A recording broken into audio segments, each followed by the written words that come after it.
सबसे बड़ा सुखी कौन? जिसके अंदर कोई भी चाह नहीं रह गई।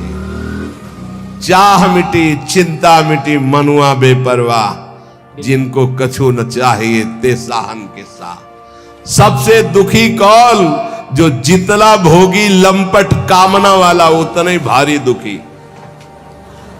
सबसे बड़ा पूज्य कौन? जो भगवत प्राप्त।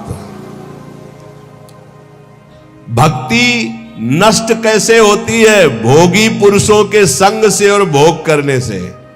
सबसे बड़ा पाप क्या है? बोले माताओं बहनों में भोग दृष्टि से देखना। सबसे बड़ा पाप क्या है? माताओं बहनों को भोग दृष्टि से देखना।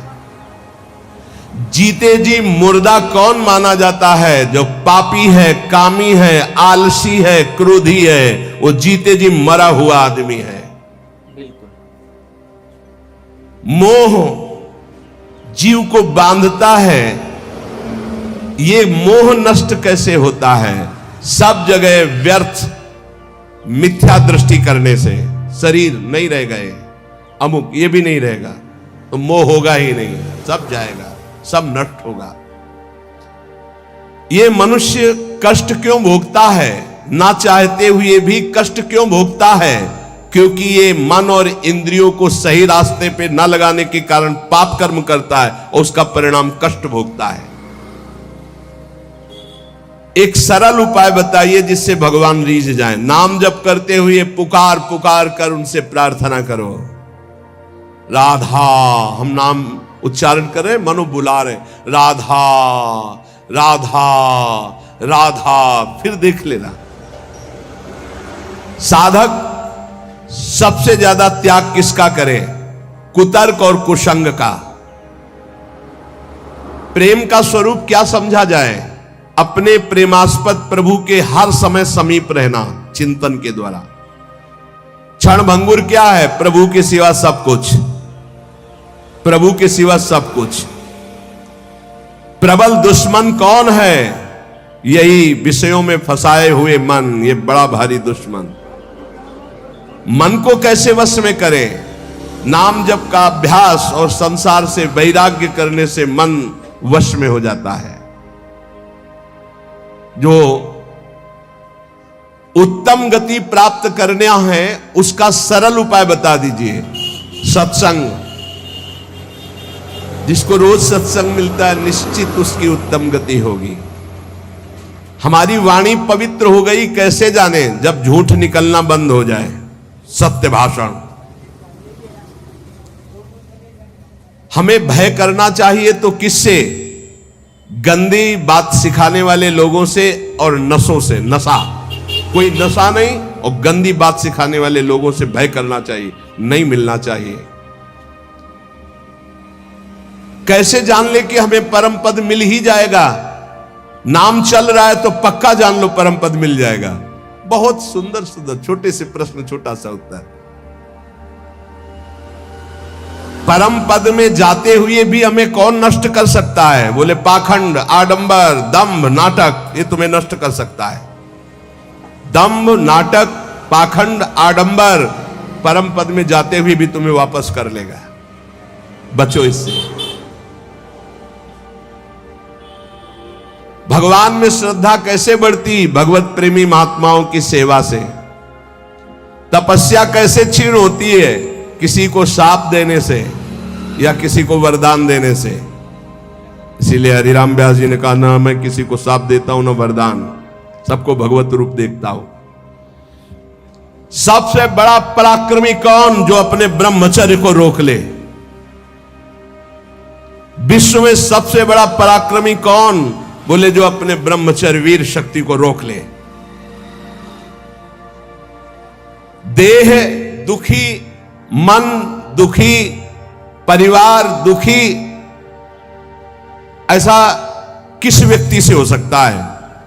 तो बोले जो झूठ बोलता है और गंदे आचरण, पापाचरण करता है तो उसका देह भी दुखी होगा, उसका परिवार भी दुखी होगा, वो स्वयं दुखी रहेगा। पापाचरण करने वाला ना परिवार को सुखी कर सकता है धन की पाप धन से, और ना अपने आप को सुखी कर सकता है। बुद्धि निर्मल कैसे मानी जाए? जब सबका परोपकार करे और भगवान के चिंतन में रहे। स्वस्थ किसे कहते हैं? जो भगवान में स्थित है उसे स्वस्थ कहते हैं। शरीर का रोगी रोगी नहीं, जो भगवान में स्थित है वो स्वस्थ है। जो भगवान में स्थित नहीं वो सब बीमार है। कोई काम रोगी, कोई क्रोधी, कोई लोभी, कोई मोही, कोई। आखिरी प्रश्न, भक्ति का परिणाम क्या है? सर्वत्र भगवान दिखाई देने लगे, ये भक्ति का परिणाम है। उपासक को इन प्रश्नों के उत्तर का मनन करना चाहिए और सावधानी पूर्वक एक एक वर्तमान के मिनट को भगवान में लगाए। पल की पल में क्या हो जाए कुछ पता नहीं तकदीर का, ये अजब खेल रघुवीर का। आज हम सब बैठे हैं, कभी किस मिनट में कौन कहां बिछुड़ जाए कोई भरोसा नहीं। बड़ा भयावह ये देश है, इसका नाम मृत्यु लोक है। वो ऐसी भूल भुलैया है कि हम इसको समझ नहीं पा रहे।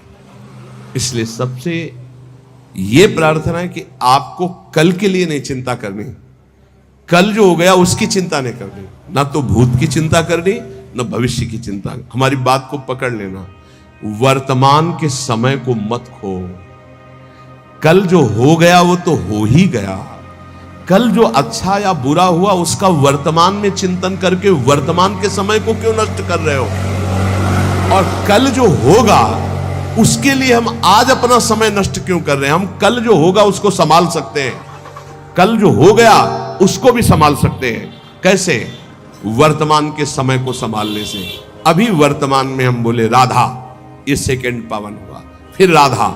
अब ये क्या करेगा? हमारे जो भूत हैं उनको पवित्र कर देगा। जो बीता हुआ समय गंदा गया, अपवित्र गया, जैसा भी गया, ये उसको पावन कर देगा और भविष्य का नवीन निर्माण होगा और संचित कर्मों को भस्म कर देगा। हमें केवल एक एक मिनट को संभालना है, हमें चिंता नहीं करनी। बिल्कुल सुलझा हुआ बात, सुलझा हुआ निर्णय, सिद्धांत। जो विवेकी है वो वर्तमान को संभालता है, जो अज्ञानी है वो भूत भविष्य की चिंता में मरता रहता है। कल ऐसा हो गया, आप क्या करें ऐसा? अरे वो तो समय गया जो हो गया, अब इस पावन समय को उसके चिंतन में क्यों नष्ट कर रहे हो? अब बोलो राधा राधा। आगे जो होना है वो हमारे हरि हैं, हमारे प्रभु हैं, हमें चिंता नहीं करनी, हमें राधा राधा राधा। इस वर्तमान के समय को हम लोग दो प्रकार से नष्ट करते हैं, एक तो भूत की चिंता और एक भविष्य की चिंता। ये घोर माया का ज्ञान है। आप देख लीजिए, हमारी बात को आप तौलिए। बैठे हैं, वर्तमान के पावन समय को, कीमती समय को भविष्य के चिंतन में नष्ट कर रहे हैं, भूत के चिंतन में नष्ट कर रहे हैं। नहीं, वर्तमान का केवल भगवत चिंतन, तो तुम्हारा भूत और भविष्य पावन हो जाएगा। और ये जन्म केवल भगवत प्राप्ति के लिए, और कभी भी कुछ भी घटना घट सकती है। इन शरीरों को पानी का बुलबुला समझो, बहुत भयावह शरीर है। अभी आपको बुलावे में डाल दिया गया है, इसलिए आपको समझ में नहीं आ रहा। बड़े भाग्यशाली हैं जिनको इस पास ऐसे पार्षद रख दिए गए जो भूलने नहीं देते, हर समय प्रभु की याद में रखते हैं। क्या? असाध्य रोग, भयानक कष्ट, भयानक विपत्तियां, ये वो पार्षद है जो याद कराते रहते हैं भगवान की। जो मिनट भगवान के चिंतन में गया वही सार्थक, नहीं तो सब व्यर्थ जाएगा। हमारी प्रार्थना है वर्तमान के मिनट को राधा राधा में लगाओ, तुम्हारा जीवन मंगलमय हो जाएगा, भूत भी और भविष्य भी मंगल। हमें लगता है भूत भविष्य दोनों न रह जाएं, हम वर्तमान में ही भगवदाकार वृत्ति कर लें, बस खत्म। हमारा ना जन्म होगा, ना हमें नाना प्रकार के कर्म जाल में फंसना पड़ेगा, हम अपने प्रभु के पास पहुंच जाएंगे। हर समय राधा राधा राधा। शेष चर्चा आगे। श्री राधा वल्लभ लाल की।